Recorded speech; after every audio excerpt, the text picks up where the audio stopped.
And there's a huge amount of fear that you have to deal with because people in IT hate going to the community because they might be mean to us. You know, we don't think it's our job because, right, if you're talking about crime mapping, shouldn't someone from APD or from the police department be talking to the public? Yes and no. Yes and no. So, a lot of times when there's a very difficult, fiendishly difficult problem, and you think you're the only one in pain, you look to the outside, and all of a sudden you realize there are other people who are in pain. So I described the really long, drawn-out process of getting public records requests fulfilled. Well, guess what? That long and drawn-out process actually pisses off the newspaper guy who's waiting for it. And he'd been waiting for it for 2 weeks. Because why? Because Asheville is in the middle of various legal things that you guys have read in the papers and whatnot. And public records requests, although they're important, are they as important as retaining control of your water system? Probably not. And so those things go very slowly. So everyone's in pain. Journalists are in pain. IT's in pain. Legal's in pain. Public information's in pain. And businesses are in pain. So, I'll tell you a story. Roof rage. BuildFax is a company that is headquartered in downtown Asheville. What is their primary business? Their primary business is taking open records and turning them into actionable business intelligence so that insurance companies, mortgage lenders can start understanding things like how old is that roof, which to you and I sounds really, really boring, right? But to an insurance person, knowing the age of that roof is really, really important. And so these guys have built a business. They employ 35 people. They're making money in downtown Asheville. And so I went and I visited with them and I said, wow, you know, you're really using open data to do this? And they said, no, we're using open records. And the CTO there says, dude, if I told you every time I got a box of printouts, you would not believe me, right? There are still people, including until recently Philadelphia, Pennsylvania, right? So they have a nationwide footprint. And they went through incredible gyrations to get all the data that they needed to get. They went through printouts, they various and sundry. They scan it obviously. They do. They convert the printout into a graphic, and then they scan the columns. Blah blah blah blah blah. They've spent literally millions getting the infrastructure in place to where they can do this. And it shouldn't have to be that hard. Here's my point. My point is there's a company who employs 35 area people in Asheville, North Carolina that exists because they are building value. They've been entrepreneurial and they're building value out of government data. Now a lot of us in government sometimes get a negative reaction when we hear, ooh, people are making money off of our GIS layers. Well guys, that's what it's there for. It's a public, it is a public asset that entrepreneurs should be able to make money off of. Now, what would be unfair and wrong is if you just gave it to one business and not to another business.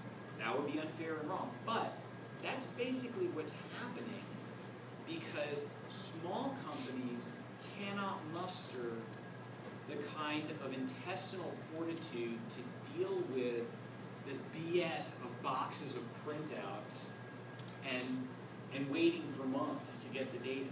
People go out of business. So, I guess my point is, that the business community, when they realize it, actually is a partner with you in making change happen in your city organization to do good things. Shannon mentioned at lunch, our job is to start making the good newspaper headlines happen. I'm here to tell you that open data is one of those things that will make good headlines happen in your community. It will be scary. People will get afraid. Everyone will say, why did they print all our salaries? Well, they do that anyway, right? I mean, how many of you have not ever had the salaries of your municipality published in the newspaper? How many have not had that happen? One person, okay? It happens all the time. But people have all these crazy, unreasonable fears about what's going to happen, you know, if data is all of a sudden automated, right? That's where I really draw the line, by the way, is I don't call something, and I think this is a more accepted definition nowadays than it was, you know, 2 years ago when we started this journey. But open records are things that you're allowed to have by law. Open data is the automated provisioning of those open records, you know, in a machine-readable kind of format to where someone can actually do something with it on demand, not waiting for the public information officer, right? And people in City Hall get very afraid of this because they start thinking, and they're thinking wrong, that IT is just going to publish everything. Well, no, IT is only going to publish open data that is an open record, right? You don't want to go crazy and start, you know, publishing stuff that's a closed record. That will be bad. But I think once the business units start understanding that this is pragmatic, right? This is about, it's about not,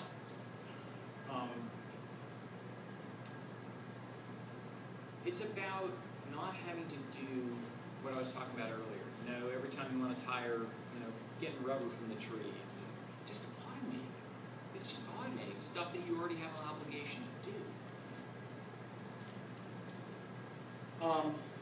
I will tell you this, that, and I was talking about bureaucratic entrepreneur, it is a really difficult thing to get going in your city because there's a huge amount of inertia, not because anyone's bad, but because people have other things they want to do. This Open Data Day that we did an Open Data Day. It was October of last year, and we got everyone together, and we got speakers from Open Data Philly, and we got speakers from Code for America, and it was fantastic. It was great, but had it been a city event, it would have been shut down. Now, the city was sponsoring the event, but had it been a city event, it would have been shut down. I guarantee you that. Not the least of which is that I had crazy citizen X write into my city council saying, Jonathan Feldman's having a public meeting and he's charging $10 a head. How is that open government? well, somebody has to pay for the refreshments, right? I mean, it was this nominal admission fee.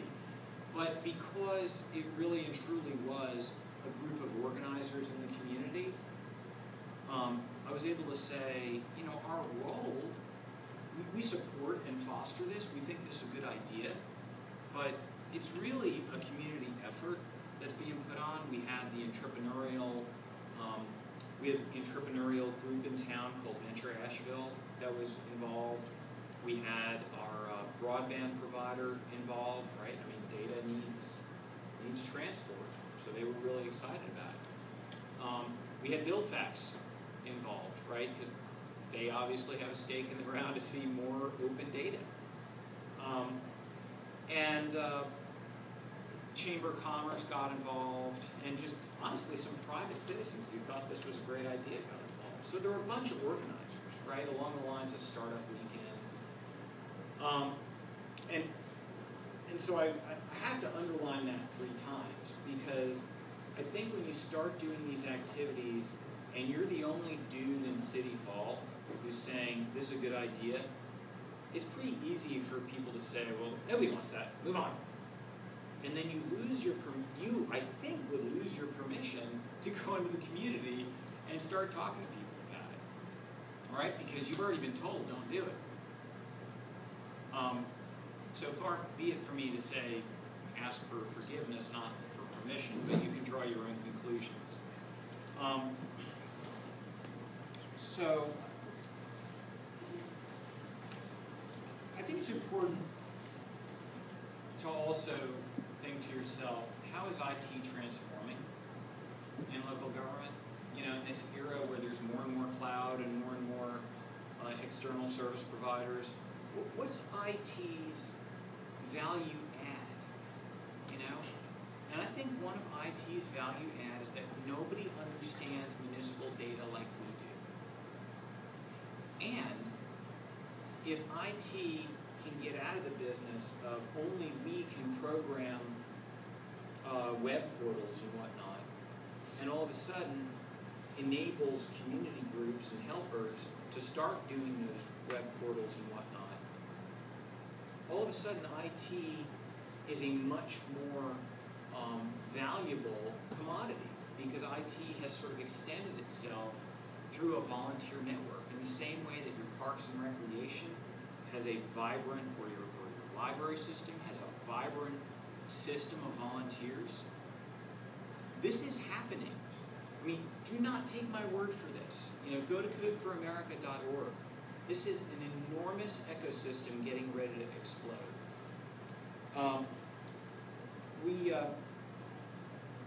Matter of fact, there's an organization called the Code for America Brigade. And so one of the outputs and one of the outcomes of Open Data Day, you can go to opendataday.com, everything's still up there, you can look at the agenda and blah, blah, blah. But one of the outputs of Open Data Day was there were some people who came who weren't government people, who were just coders. But, you know, some of them had political science backgrounds, some of them were civic-minded, whatever the case was. They came to Open Data Day because they thought it was important for government to be transparent. And then they stayed, and there was a hackathon. And people who had never coded an app in their life ended up doing some design. You know, there were you guys know how a hackathon works, right? There are teams, people pick something to do, everyone assigns roles, you know, whether you're a designer, whether you're a content person, whether you're a coder, whatever the case may be.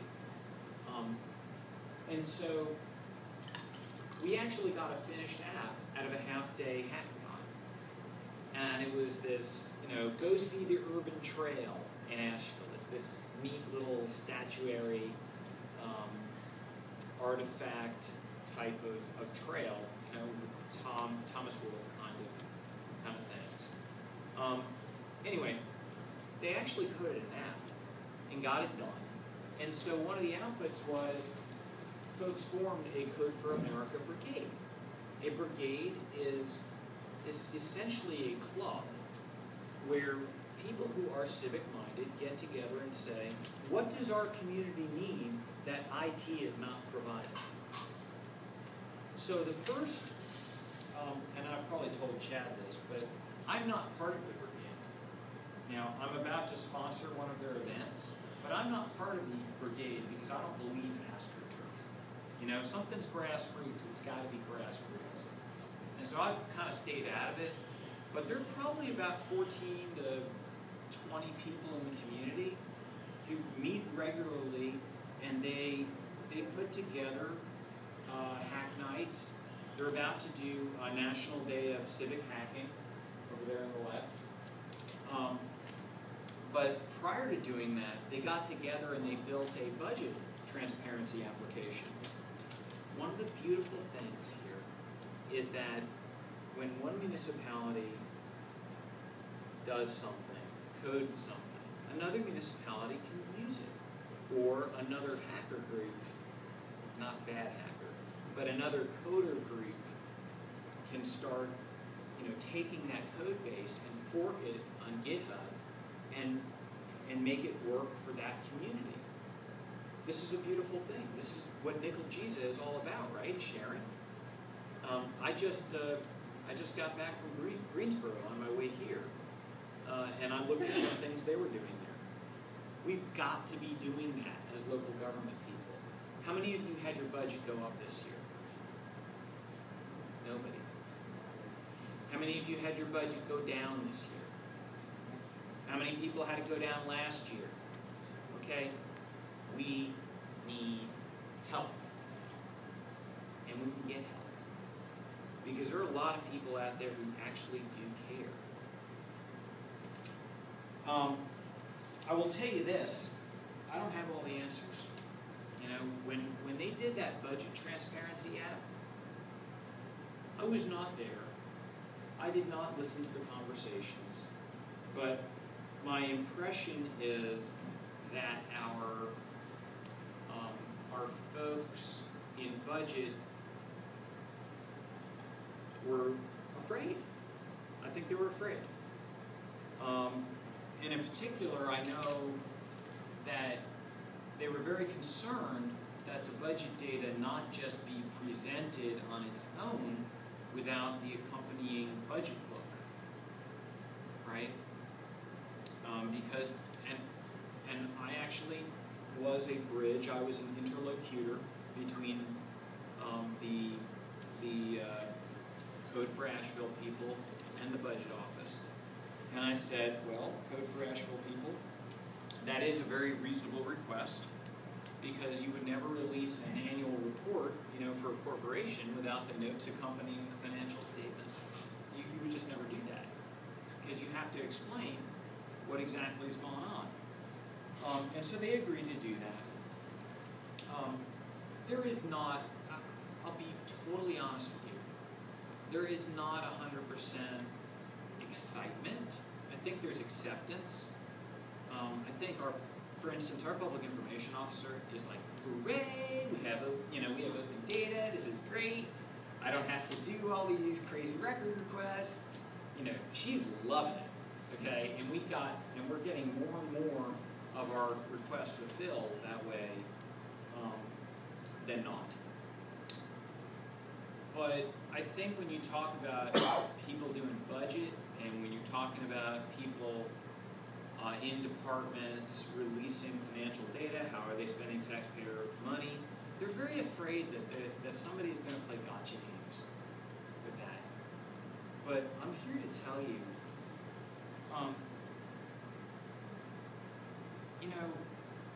I've always said to my staff, in IT, we take things away from people all the time, right?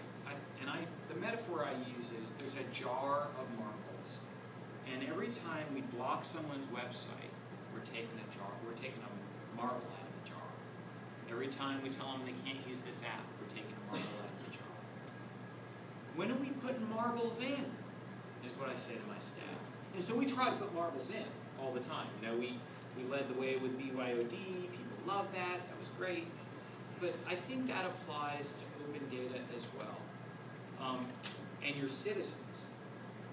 If your citizens see that your municipality is making a real effort to do this stuff, to share data, to be transparent, to be open, then when the inevitable crazy citizen frequent flyer who emails council 12 times a week comes down and says, Jonathan wants to charge people $10 for a public meeting, they're more likely to say, why would Jonathan do that?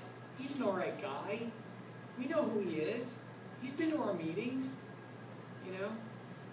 We have got to get out of the building in IT. And maybe that's not you personally, okay? Maybe that's your CIO. but somebody in city government who's responsible for business technology. Maybe it's your open data, what do they call it in Raleigh, Chat? Open data program manager. Your open data program manager, gets out of the building and talks to people and says, we're really trying here in city government. We really care.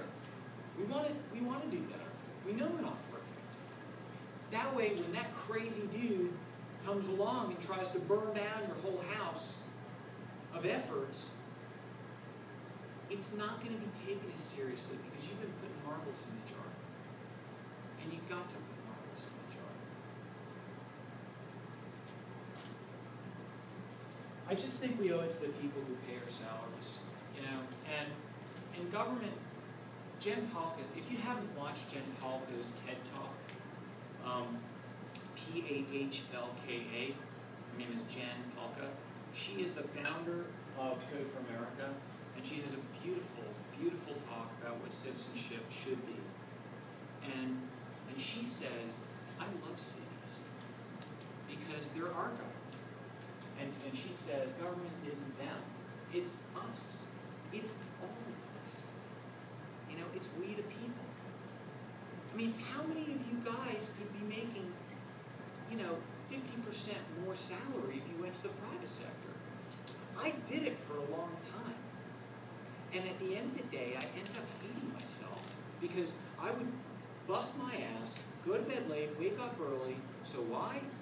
So the boss could build another beach house and then tell us that bonuses were going to be smaller than usual because we weren't doing all that well. What? So I think we all are in government for the right, or I think many of us are in government for the right reasons. And I think when you look into the intentions of a Code for America, or a Send the Brigade, or a National Day of Civic Hacking,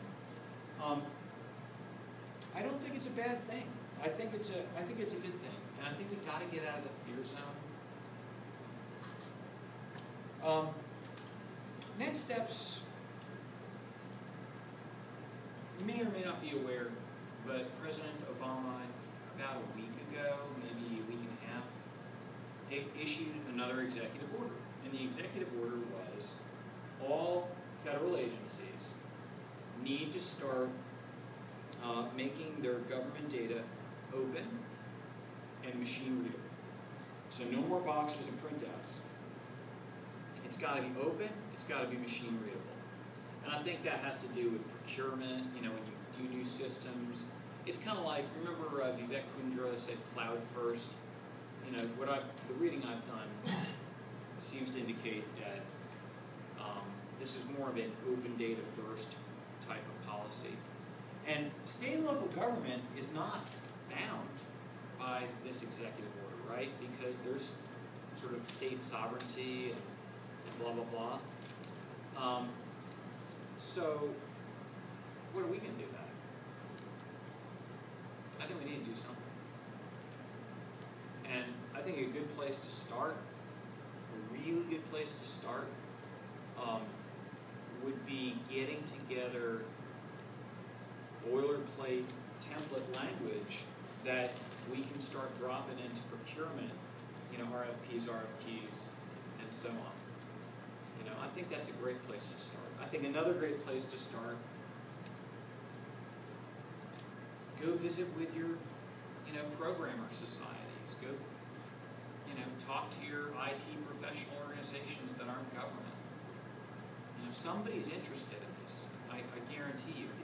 I know it's very sticky because every time you start talking about not purely technology things and community things, it feels like politics, doesn't it? It feels awfully like politics. Someone's going to get fired.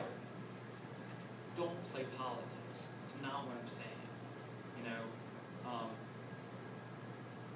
Open data, when you're a partisan, if you're one side of the fence, you say, open data, we must give transparency in the government. And then when the other side starts saying, look, all this data shows that you're wrong about X policy, whether it's gun permits or blah, blah, blah. Then the other side says, hey, we need to stop all this open data, so You're not going to solve the political nightmare that is this country. But I think there's a lot of pragmatics going on. Yes, sir. Okay, I'm the person that most open data requests from our county pass through. So I generally see all of them. Yeah. Now, you've stated your opinion Yep. that not only is open data a good thing, but that the municipality or the county should actively promote and the dissemination of it. I think so. Okay. Can you give some examples of some benefits that come from that? And I'm Sure. saying that not as a challenge, but No, as, absolutely. as a selling point, because most of the time it's the issue that you've described. The city or the county, there are expenses and ways of doing things which are necessary that the public does not understand, and of course, obviously there can be problems there. But there are certain things the public doesn't understand and looks at and says that, okay, there's waste of money here. So, taking our tax data, our financial data, our payroll data that is not the portion that's not confidential. Right. And our health data, the portion that is not confidential. Yep. What's the benefit, the positive benefit to the community of making that easily available, not only to the newspaper, Yep. but to the citizen? Yep. I will point out that the benefit to the newspaper generally translates to the benefit to citizens. But let me leapfrog that by saying I don't think that you should go home now and start opening up every system you can and making that your top priority. Right? We're not doing that either. We've got a three-pronged process that we open up data sets in. Remember I started out, you may not have been here, but I started out by saying, that big vomitous database index, per general statute 132.1.6 is this enormous and useless, table of crap that nobody would ever use in their right mind and probably can't understand much of because all the field names are like CHDXFER, and things like that. So we have a three-pronged process when we say, what are we going to focus on right now? It's about pragmatics, it's about participation, and it's about policy. So here's pragmatics. If we're getting a lot of requests for landlord data, and it's inundating our legal and PIO people, you can bet your sweet patootie, and we did, that we made that an open data set, right? Building permits, that's a huge, frequently requested kind of thing. Same thing. We're looking at the ability to produce commercial fire data that our fire department keeps, and they spend a lot of time doing it. Well, would you rather your fire department be responding to commercial insurers, which they have to, or would you rather that they be doing something like truck maintenance or whatever they do? So that's the pragmatics part of it. Can we save time and effort? Because I guarantee you there's something else to do, and there will be more benefit to a citizen than manual, copy, paste, da-da-da-da-da. Number two, you've got to keep stats on your open data portal. We've got stats on our open data portal, and our PIO talks about them in her discussions with council and whatnot. So that's pragmatics. Then there's participation. If somebody gets on your open data portal, and when I didn't mention which open data portal we use open data portal by Azavia. It's an open source thing. I'm not sure we would do it again. There's another open source open data portal called CCAN, which we probably would do, and there's a commercial offering called Socrata. But no matter what you use, there's generally going to be a voting tab. I want to vote for this data set. I want to see transit data. I want to see, there is much more data in your organization than you can even start dreaming. And so that's the participation angle, is who's voting for it, right? And if the answer is nobody, then crazy citizen who emails your council 12 times a week when your citizen says, Jonathan's not releasing this data to me? The answer can be, well, it's not pragmatic, and no one has voted for it on the Open Data Portal except for Crazy Citizen. There's one vote. So that brings us to number 3, which is policy. Anytime our council says, make it open, we'll make it open. We'll publish it. They've not done that yet, because I think we've been pretty proactive at releasing data sets. But to kind of circle back to your question, I think we in government need to make the case that we are being efficient with our time, and we're being effective, and we're handling the things, we're spending money and time on the things that are a priority, right? That's what citizens want to know. And I think if you use that sort of triage system of pragmatics, participation, and policy, you'll stay out of the trap of just going to make everything open and make this huge moon launch that never happens and you spend months and months on it. Make sense? Here's a comment. I mean, you're in IT, right? IT director? I am. In our organization, you know, and I'm in IT, we don't own the data. I mean, we Absolutely. don't. Finance owns That's right. the finance, You're the budget steward. owns the budget. So You're the bridge. we provide them the tools and That's the right. servers to run their data on. So it So you seems like I'm with Durham. And it seems like that you're kind of the point person on this, where in our group, you know, we're going to defer to the finance director. If he wants to push out his financial data, we'll extract it and give him a tool and push it out there. I mean, that's up to him and the city manager, not up to us at all. I hear you, but you know, in my mind, I'm going to just respectfully disagree. I think they're the manufacturing plant and you're the distributor. When people want the data in a sensible way, in an automated fashion, they're looking to IT, they're not looking to finance. Now, is IT the bridge? Yes. Is IT the junction? Yes. But hopefully your CIO is spending as much time with his or her peers, but you're without a CIO right now, right? We have a CIO. Durham County is without? We're the ones without a CIO. Yes. No, we're the city. Yeah. But again, I mean, HR director controls the HR data. Sure.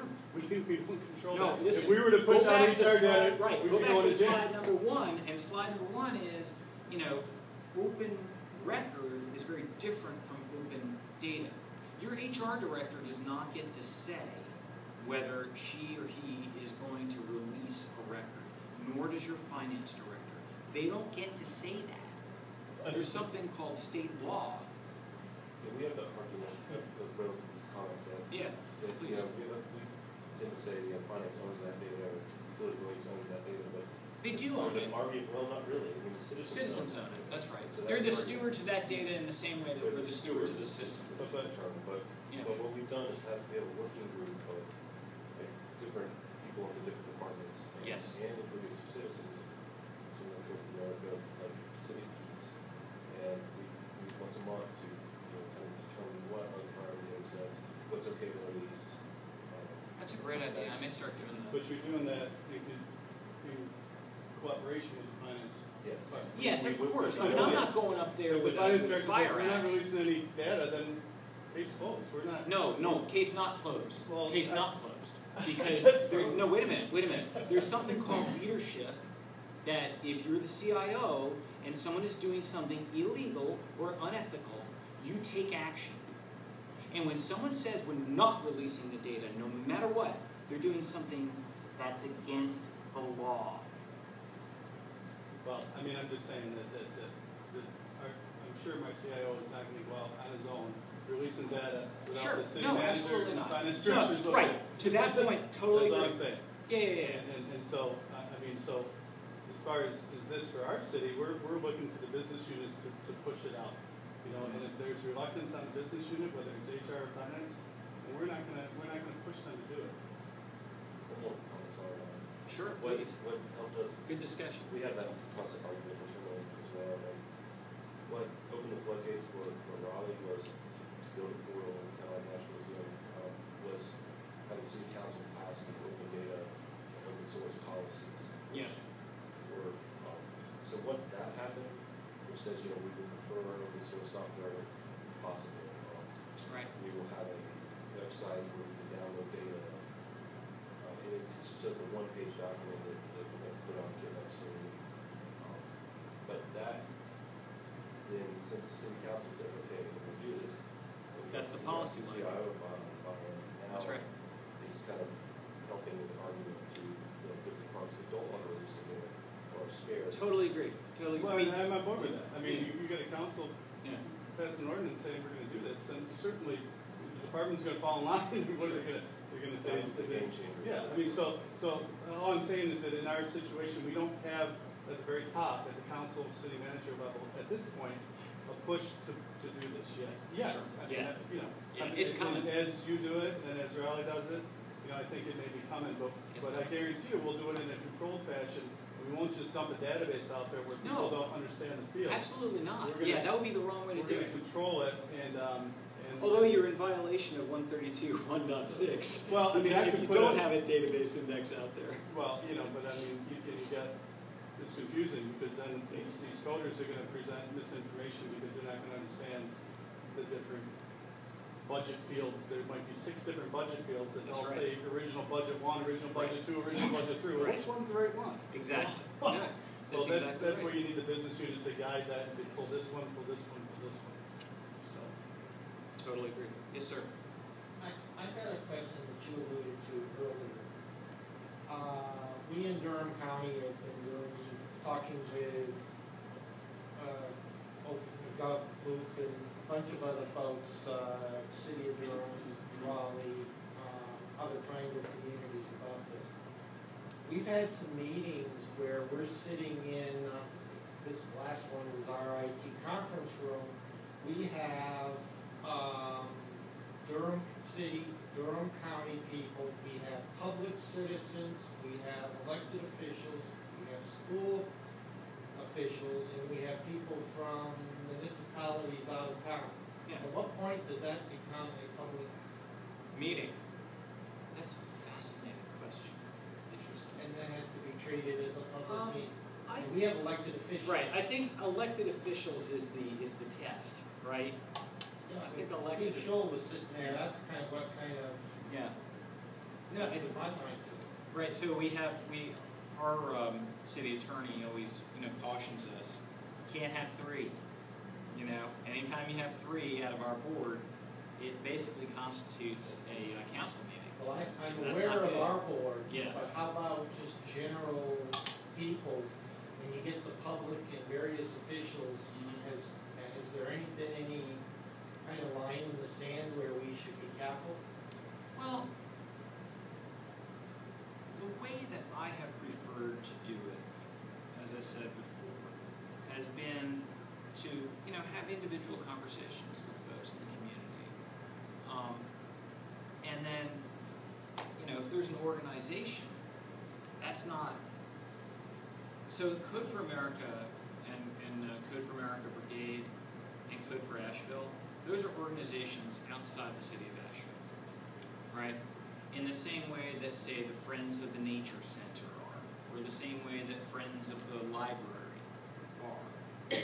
I think you make a really interesting point that I need to ask our city clerk about, because I think that's fascinating. I think here's my inexpert opinion. I've been through the municipal county and government class, but it was 7 years ago. But from what I remember, if you're doing something that's quasi-judicial, then you need to make notices of that and whatnot. If council contemplates action, I think policy action, I think that would qualify as a public meeting. I think if it's just staff interacting with citizens, I'm not sure that qualifies. Now, do I think it's dumb not to advertise? Yes, because you want people to participate, right? But you know, when they're thinking of redoing Charlotte Street, well, Charlotte Street's it. But you know what I mean? I think if you're doing something on the staff level, that you wouldn't need to be concerned about it. But if you contemplated it going to council, that would be my off-the-cuff answer. I'm gonna ask somebody about that, though. I was thinking of asking Shannon, because I think you should. Right up her alley. I would actually ask somebody like Freya, you know, Bluestein at School of Government. But I will ask. Give me a card, I'll get back to you. Interesting. What else? I just want to make one more comment that the Code for America Brigade is a volunteer only, but anybody can be a brigade captain. You just self-deem yourself, I'm going to be a brigade captain. So I've worked with City Hall in my team, but I'm also a brigade captain along with 2 other guys. And so it's not like you have to get approved or nominated or elected. So Yeah, except at your city you just gotta government. say, I'm going to be the captain. Yeah. When they see the school jacket and you know, the access to a lot of applications that they build to help out on different templates for how to create an open data program, city captain 101. There's a lot of resources in there, so it's kind of like Teach for America. They're a pretty legit organization. Oh, yeah. I mean, they've got like some of the smartest people in IT and policy helping them out. I mean, Tim O'Reilly is on the board at Code for America. Smart cat, you know. And Eric Reese, who's the author of The Lean Startup, was brought. You know, he's been an advisor to Code for America as well. A lot of very smart people involved. I'll make one final point and then close it out. I think it is very difficult sometimes to be, at least be a public figure, you know, for the city and get involved in these things. But I think we also need to remember that our staff, like I'm not joining the brigade, you know, but 2 of my staff are very active in the brigade. And we've had, you know, we've had a citizen get angry at like some of the decisions the brigade made and then contact me about these bad city employees. And I had to educate him about First Amendment rights, and I had to, you know, educate him about, you know, as long as he's not cussing you out, as long as he's not taking a swing at you, as long as he's, you know, blah, blah, blah, blah, he's a citizen too, and he's entitled to do what he's doing. Just like you could expect to be a leader in the Boy Scouts of America and not have somebody write to your boss when they disagree with you at a committee meeting. You know, there's this horrible sensibility out there that I pay your salary. And that's true, they pay our salary and they deserve our thanks and respect, but I think you gotta not be bullied by it too. So, thank you so much.